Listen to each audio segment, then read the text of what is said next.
Good morning दोस्तों। एक बार आपका फिर से स्वागत है आपके अपने चैनल बीबी सर यूके में। देखिएगा, हम लोग समास हिंदी व्याकरण का समास पोर्शन पढ़ रहे हैं। आज समास में एपिसोड नंबर 2 है ये मेरा। तो देखिएगा, आज मैंने सोचा कि थोड़ा सा लिख करके पढ़ा दूं जल्दी से, क्योंकि समय था तो इसलिए मैंने सोचा आज समय का सदुपयोग किया जाए, जिससे कि बच्चों को नोट्स बनाने में थोड़ा सा क्या हो जाए, कष्ट कम हो जाए। ठीक है, तो समास किसे कहते हैं? मैंने ये बताया था कि दो शब्दों से मिलकर के जो नया शब्द बनेगा, जो नया शब्द का निर्माण होगा। ठीक, अब मैंने ये बताया था कि समास कितने प्रकार के होते हैं। आप लोगों ने मेरे साथ समास के प्रकार देखे। समास 6 प्रकार के, मुख्यतः 4, फिर मैंने उसको 6 किया था, इतना आपको याद रखना है। ठीक है दोस्तों, तो इसके बाद आगे बढ़ते हैं और आज समास को खोलता हूं मैं। पहला समास है अव्ययी भाव समास। कौन सा समास है दोस्तों? अव्ययी भाव समास। अव्ययी भाव समास को कैसे पहचानते हैं, उसका एक बखूबी तरीका और बखूबी ट्रिक मैंने आप लोगों को यहाँ पर बता रहा हूं या दे रहा हूं। आपको हूबहू ऐसे ही याद रखना है और आज के बाद कभी नहीं भूलेंगे आप। ठीक है, जैसे देखिए, अव्ययी भाव पहला पद छोटा होता है। इसमें क्या होता है मित्रों? पहला पद छोटा कम अर्थ वाला होगा। क्या होगा? पहला पद छोटा कम अर्थ वाला, दूसरा पद बड़ा ज्यादा अर्थ वाला होगा। अव्ययी भाव समास को पहचानने का एक तरीका है। ठीक है, पहला पद छोटा कम अर्थ वाला, दूसरा पद बड़ा ज्यादा अर्थ वाला होगा। ठीक, अगर इससे भी नहीं आएगा पहचानने, तो पहला पद उपसर्ग होता है और एक ही शब्द कई बार आता है। देखिए, अगर अव्ययीभाव समास तब भी ना आए आपको, तो देखिए पहला पद हमेशा उपसर्ग होता है अव्ययीभाव समास में। ठीक है, और एक ही शब्द कई बार आएगा। जैसे देखो दोस्तों, आजीवन। क्या? आजीवन पहला पद छोटा है और कम अर्थ वाला है, दूसरा पद बड़ा है, ज्यादा अर्थ वाला है। आजीवन जब इसका विग्रह करेंगे जीवन भर, अगर देखो हम दूसरे तरीके से पहचानते हैं, दूसरे ट्रिक से, पहला पद उपसर्ग, ये हमेशा क्या है, यहां पर उपसर्ग है। पहला पद मतलब आजीवन, आजीवन, जीवन दूसरा पद है और पहला पद है, तो यहां पर क्या हो जाएगा आपका? उपसर्ग हो जाएगा। तो इसीलिए अव्ययी भाव में हमेशा आपको क्या याद रखना है? आप उपसर्ग से पहचान लेंगे। ठीक है, या फिर एक ही शब्द कई बार आएंगे। देखो, जैसे मैंने एक शब्द लिखा प्रतिदिन। क्या लिखा दोस्तों? प्रतिदिन। ठीक, अब प्रतिदिन में देखिए, सबसे पहले आप कि प्रतिदिन में प्रति उपसर्ग है। क्या है? प्रतिदिन में आपका प्रति क्या है? उपसर्ग है नहीं है दोस्तों? पहला पद छोटा है जबकि दूसरा पद बड़ा है और ज्यादा अर्थ वाला भी है, इसीलिए भी आपको यह आ जाता है छानना। प्रतिदिन मीन्स रोज कह रहा है, एक ही शब्द कई बार आएगा। मैं कह रहा हूं प्रतिदिन आपको मैं एक वीडियो या 2 वीडियो प्रोवाइड कराऊंगा, मतलब मैं रोज आपको एक वीडियो प्रोवाइड कराऊंगा। ये है अव्ययी भाव समास। क्लियर हुआ? अब जाते हैं समास नंबर द्वितीय, जिसका नाम है भाई तत्पुरुष समास। जिसका नाम क्या है भाई? तत्पुरुष समास। तत्पुरुष समास किसे कहते हैं? इससे पहले मैंने आपको बताया था ऐसे समास जिसमें उत्तर पद प्रधान होता है, अव्ययी भाव में प्रथम पद होता है, याद रखिएगा। तत्पुरुष समास को पहचानने का भी एक तरीका है, ठीक इसका विलोम कर देना है अव्ययी भाव का। दूसरा पद छोटा होगा, कम अर्थ वाला होगा। क्या होगा? दूसरा पद छोटा कम अर्थ वाला, जबकि यहां पर पहला पद बड़ा हो जाएगा और ज्यादा अर्थ वाला हो जाएगा। ये कहता है आपका तत्पुरुष समास। ये कौन कहता है? तत्पुरुष समास। क्या कहता है? दूसरा पद जो होगा समास में, यहां पर वह कम अर्थ वाला होगा और पहला पद बड़ा होगा, ज्यादा अर्थ वाला होगा। या फिर अगर इससे भी नहीं पहचान पाओगे, तो यहां पर दोस्तों आपका कारक चिन्ह का क्या होता है? लोप होता है। मतलब कारक चिन्ह आपके यहां से गायब कर दिए जाते हैं। किससे? तत्पुरुष समास से। ठीक है, तत्पुरुष समास चिरीमार, जैसे चिड़ियों को मारने वाला, चिरीमार चिड़ियों को मारने वाला। यहां पर देखिए इससे नहीं आ रहे अगर आपको, पहचानना या आप नहीं पहचान पा रहे हैं तो देखिएगा कारक चिन्ह को देखिएगा। किसे देखेगा आप? कारक चिन्ह का लोप होगा समास विग्रह में, या जो समास शब्द दिया होगा उसमें कारक चिन्ह का क्या होगा? लोप होगा। चिरी मार, जब आप समास विग्रह करेंगे तो चिड़ियों को मारने वाला, चिड़िया को मारने वाला को यहां पर आपका कर्म कारक है। क्या है? चिड़िया को यानी कर्म, ठीक है। कर्म कारक चिन्ह क्या कर दिया? यहां से गायब कर दिया है। क्लियर है दोस्तों? तो आपको तत्पुरुष समास भी छांटना आ गया। लेकिन देखिएगा सबसे इंपॉर्टेंट तो अब है खेल कि तत्पुरुष समास के भेद कितने होते हैं। तत्पुरुष समास के भाई कुल 6 भेद होते हैं। कुल कितने भेद होते हैं? 6 भेद होते हैं। कितने भेद? 6।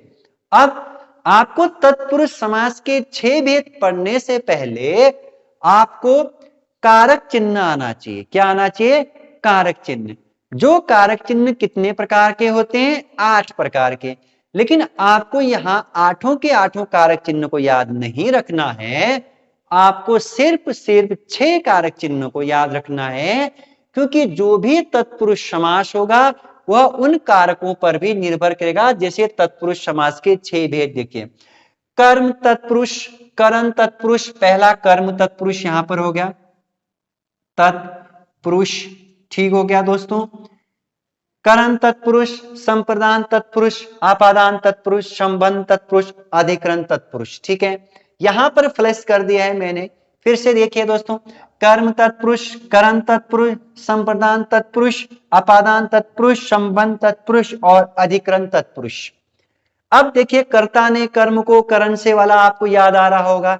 सेम यहां पर भी है, क्योंकि तत्पुरुष समास में क्या होता है?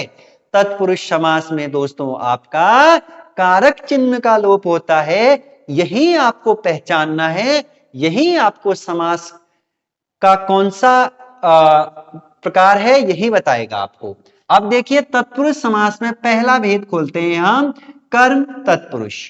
देखिए चिड़ी मार, चिड़ियों को मारने वाला, कर्ता ने कर्म को, क्लियर है? तो कर्म तत्पुरुष क्लियर हुआ। करण तत्पुरुष कौन सा? करण तत्पुरुष को कैसे पहचानेंगे? से के द्वारा का लोप, मतलब से के द्वारा कौन सा चिन्ह लोप होगा? से। कौन सा चिन्ह लोप होगा? से, ठीक है। से चिन्ह यहां से गायब कर दिया जाएगा समास में। जैसे करुण पूर्ण, जैसे आपका एक शब्द है करुण पूर्ण, ठीक। आप क्या करेंगे? कर्ण पूर्ण को लिखेंगे और देखिए जैसे मैंने लिखा है यहां पर कर्ण पूर्ण दिख रहा होगा। करुणा से पूर्ण, सवाल आपको क्या पूछा जाएगा? कर्ण पूर्ण में बताइए कौन सा समास है तत्पुरुष के अंतर्गत। तो आप क्या करेंगे? आप सीधे सीधे करण तत्पुरुष डाल देंगे। कैसे? क्योंकि आपने जब विग्रह किया करुणा से पूर्ण निकाला। क्या निकाला? करुणा से पूर्ण। अच्छा, संप्रदान तत्पुरुष, यहां पर इस समास में के लिए का चिन्ह लुप्त कर दिया जाएगा। के लिए का लोप होगा। जैसे स्नान घर, सवाल पूछा जाएगा स्नान घर शब्द में कौन सा समास है? किसमें दोस्तों? स्नान घर में। तो स्नान के लिए घर, क्या? स्नान के लिए घर। तो के लिए आपका दोस्तों संप्रदान तत्पुरुष का क्या है? चिन्ह है। ठीक हो गया यहां तक? शाबाश, आप अच्छे से नोट्स बना रहे हैं और आपको टॉपिक समझ में आ रहे हैं। आपादान तत्पुरुष, यहां पर से भी होता है, यहां पर भी से ही अलग होता है। ठीक है, से चिन्ह का क्या होता है? लुप्त होना, या से चिन्ह को निकाल दिया जाता है। ठीक, यहां पर धनहीन, यहां पर शब्द है धनहीन। धनहीन समास तत्पुरुष समास के कौन सा भेद है? तो अपादान धन से हीन। अब आप कह रहे होंगे सर करण तत्पुरुष और अपादान तत्पुरुष तो एक जैसे लग रहे हैं से। मैं जब आपको कारक चिन्ह बताऊंगा वहीं पर करण और अपादान में विभेद बताऊंगा। एक जुड़ाव होना, एक अलगाव होना। करण में जुड़ाव और अपादान में बिछड़ना होता है। ठीक है, अपादान से अलग होना का भाव प्रकट करता है। जैसे धनहीन, धन से हीन। तो बताइए धनहीन में कौन सा समास हुआ? अपादान तत्पुरुष हुआ। ठीक है दोस्तों। संबंध तत्पुरुष का, की, कौन सा कारक चिन्ह का लोप होगा? का, की। ठीक है दोस्तों। जैसे राजपुत्र में कौन सा समास है? आपका संबंध तत्पुरुष है। कौन सा है दोस्तों? संबंध तत्पुरुष है। क्लियर है? जैसे राजा का पुत्र, राजपुत्र राजा का पुत्र हो जाएगा। वेरी गुड, अच्छे से समझ में आ रहा है। अधिकरण तत्पुरुष, अधिकरण का अर्थ होता है, अधिकरण का कारक चिन्ह होता है मैं। अधिकरण का कारक चिन्ह क्या होता है? मैं। अब देखिए शोकमान, क्या? शोकमान, शोक में मान शब्द था शोकमान। तो सवाल पूछा गया था आपका शोकमान में कौन सा तत्पुरुष है? तो शोकमान में अधिकरण तत्पुरुष है।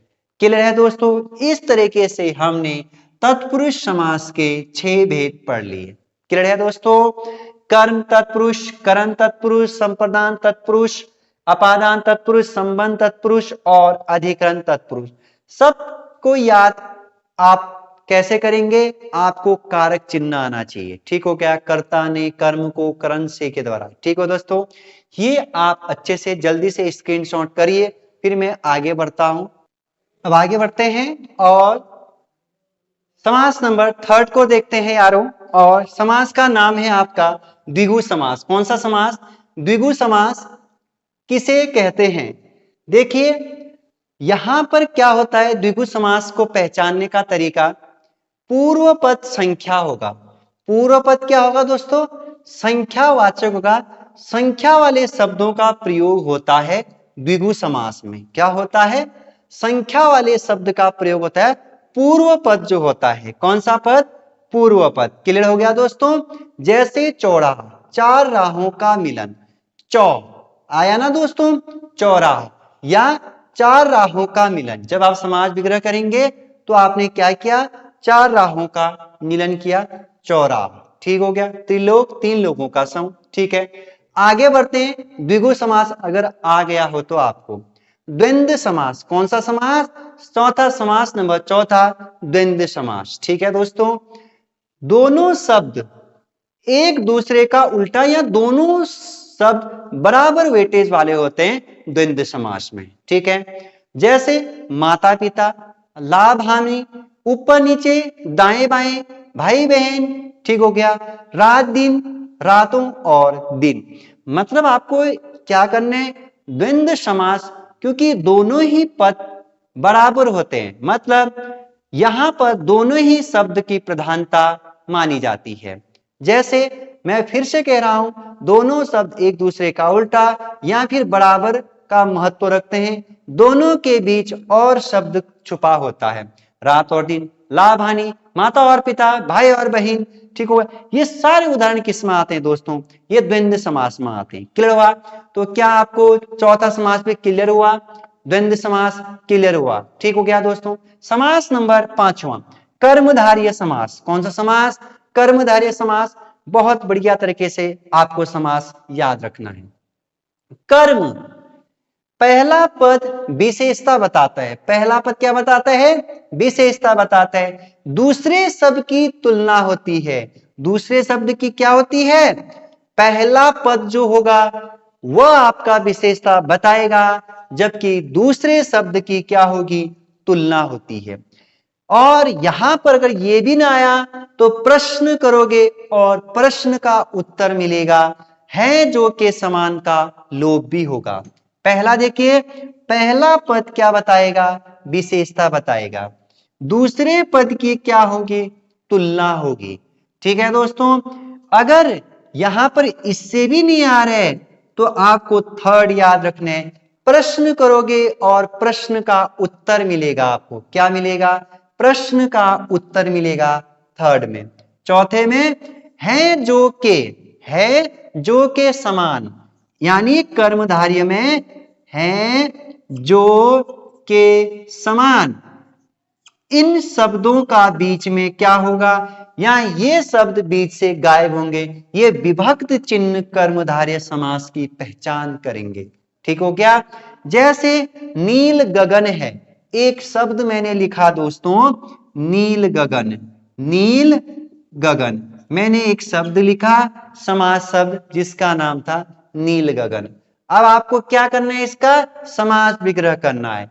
नीला है जो गगन, तो कौन होता है, आकाश या आसमान। आपने क्या किया, नीला है जो गगन, नीला है जो गगन, तो नीला है जो गगन, तो मैंने क्या कहा था, है जो के समान क्या आएगा, बीच में चिन्ह आएंगे, वह कर्मधारय समास को पहचानने में आपकी मदद करेंगे। ठीक है, चंद्रमुखी, चांद के समान वाली मुख, चंद्रमुखी, देखो मैंने कहा वह तो चंद्रमुखी है, वह तो चंद्रमुखी है, चांद के समान मुख वाली। जब आप इसका विग्रह करेंगे, चांद के समान मुख वाली, तो के, देखो के समान क्या आया, चांद के समान, के समान आया। ठीक हो गया दोस्तों, इस तरीके से आपको कर्मधारय समास भी आ गया। मैं आश्वस्त हूं कि आप कर्मधारय समास को भी सीख लिए हैं। क्लियर है। अब जाते हैं अंतिम समास, जिसका नाम है बहुव्रीहि समास। जिसका नाम क्या है, बहुव्रीहि समास। बहु कौन होती है दोस्तों, बहु किसी घर से आई, दूसरे घर से आई, नहीं आई, आई ना, लेकिन घर की तो क्या है, बेटी है। हाँ, कोई पढ़ाया मत समझना उनको। ठीक हो गया, बहू आपके घर की क्या है, बेटी है आप। ठीक हो गया, किसी ने आपको सौंपा है। ठीक हो गया, और हमेशा फिर तो आप क्या करोगे, देख लो, बहुव्रीहि समास, भैया दोनों पद की प्रधानता नहीं, ना तो पहले की प्रधानता होती है, ना तो दूसरे की प्रधानता। भाई तो किसकी प्रधान, किसी भी पद की प्रधानता नहीं होती यहां पर। और यहां पर जबकि पहला और दूसरा पद मिलकर के किसी तीसरे का बोध कराता है, मतलब किसी तीसरे का यहां पर क्या होता है, आवागमन होता है, किसी तीसरे की ओर इशारा होता है, उस समास को कहते हैं बहुव्रीहि समास। दोनों पद मिलकर के किसी तीसरे व्यक्ति या वस्तु की ओर इशारा करते हैं, उसे कहते हैं बहुव्रीहि समास। बहुव्रीहि समास को पहचान लोगे, मतलब यहां पर न तो पहला न तो दूसरा, अरे यहां पर तो तीसरा आ गया भाई, किसी तीसरे की ओर इशारा कर रहा है। जैसे आपका शब्द था समास गिरिधर, गिरी को धारण करने वाला, अरे गिरी को धारण करने वाला कौन था, भगवान श्री कृष्ण। कौन था, भगवान श्री कृष्ण, गोवर्धन पर्वत को अपने हाथों पर उठाने वाला। क्लियर है दोस्तों, तो गिरी को धारण करने वाला गिरिधर। जैसे रावण, दशानन, 10 है आनंद जिसके, कौन, रावण। ठीक हो गया दोस्तों, नीलकंठ, नीलकंठ क्या, ठीक हो गया, विष को धारण करने वाला कौन, भगवान शिव। ठीक हो गया, इस तरीके से बहुव्रीहि समास भी आपको आ गया। मैं आश्वस्त हूं बिल्कुल कि आप लोगों को अच्छे से यह समास क्या हो गए, सारे के सारे क्लियर हो गए। ठीक है दोस्तों, हुआ नहीं हुआ, बिल्कुल होना चाहिए दोस्तों। ठीक है, अब देखो एक बार फिर से हम एक बार रिवीजन कर लेते हैं। देखो, पहला अव्ययी समास, दूसरा आपका कौन सा समास, तत्पुरुष समास, तीसरा द्विगु समास, चौथा द्वंद्व समास, पांचवा कर्मधारय समास, छठा आपका बहुव्रीहि समास। पहला अविभाव कैसे पहचानोगे, उपसर्ग से पहचानोगे। दूसरा तत्पुरुष समास कैसे पहचानोगे, आप तत्पुरुष समास को पहचानने के लिए आपको कारक चिन्ह आना चाहिए। क्लियर है। तीसरा द्विगु समास, तीसरा आपका क्या था, द्विगु समास, कैसे पहचानोगे, अंकों से पहचानोगे। पहला अंक संख्यावाचक होगा। ठीक है, इसके बाद आप क्या, कर्मधारय समास, मतलब द्वंद्व समास। द्वंद्व समास दोनों का वेटेज बराबर होगा, उल्टा सुल्टा दोनों पद की प्रधानता बराबर होगी द्वंद्व समास में। ठीक हो गया। पांचवा कर्मधारय समास, कैसे पहचानोगे, पहला तो विशेषता, दूसरा अगर नहीं आया विशेषता, दूसरे पद की तुलना होगी। ये भी नहीं आया, यहां पर प्रश्न करोगे, ये भी नहीं आया, प्रश्न का उत्तर मिलेगा तब तो बना लोगे। ये भी नहीं आया, कुछ विभक्त चिन्ह होंगे, हैं जो के समान वाले विभक्त चिन्ह यहां से क्या हो जाते हैं, गायब हो जाते हैं। ठीक है, बहुव्रीहि समास, अंतिम समास, यहां पर ना तो पहले का आपको वेटेज देखना है, यहां पर ना ही दूसरे, यहां किसी तीसरे की ओर इशारा करेंगे, पहला दूसरा मिल करके। ठीक हो गया, बहुव्रीहि समास भी आप अच्छे से समझ चुके होंगे। ठीक हो गया दोस्तों, इसके बाद नया टॉपिक आएगा, आई थिंक मेरे ख्याल से शब्द का भेद पढ़ेंगे। आज के लिए इतना ही दोस्तों, फिर मिलेंगे आने वाले नए टॉपिक के साथ। तब तक के लिए आप एक ही काम कर दीजिए, चैनल को सब्सक्राइब शेयर कर दीजिए दोस्तों। फिर मिलेंगे आपके साथ, तब तक के लिए टेक केयर, बाय बाय।